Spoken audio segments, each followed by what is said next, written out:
এখন আমি মাছ ভাজি করব। হলুদ দিয়ে দিলাম লবণ,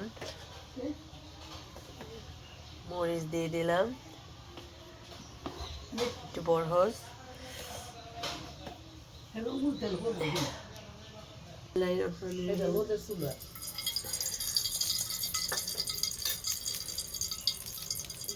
যথেষ্ট পরিমাণ উঠবে, আর দিতে হবে না। এখন আমি মাছ ভাজি করব। যেখানে মাছ নিলাম বাচ্চার জন্য পাঙ্কাশ মাছ, আমিও খাই, এই মাছের কাটা কম, আমি অন্য মাছগুলো বেশি পছন্দ করি না। অনেকে আবার পাঙ্কাশ মাছ খেতে পারে না।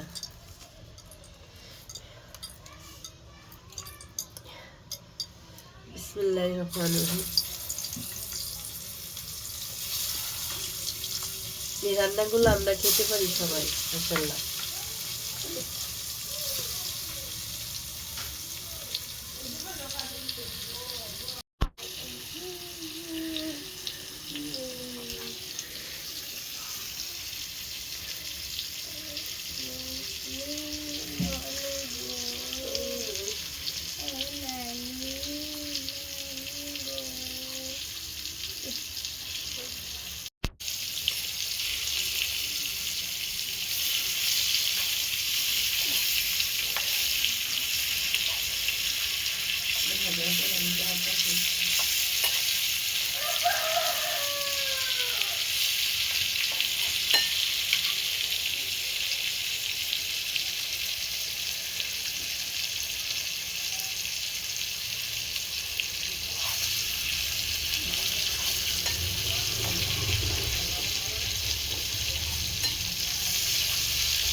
মাছগুলো ভাজা হয়ে গেছে, এখন আমি একটু উঠিয়ে নিব।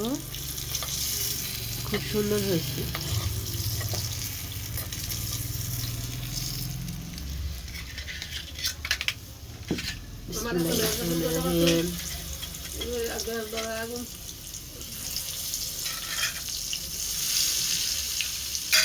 কেমন হয়েছে মাছ ভাজিটা?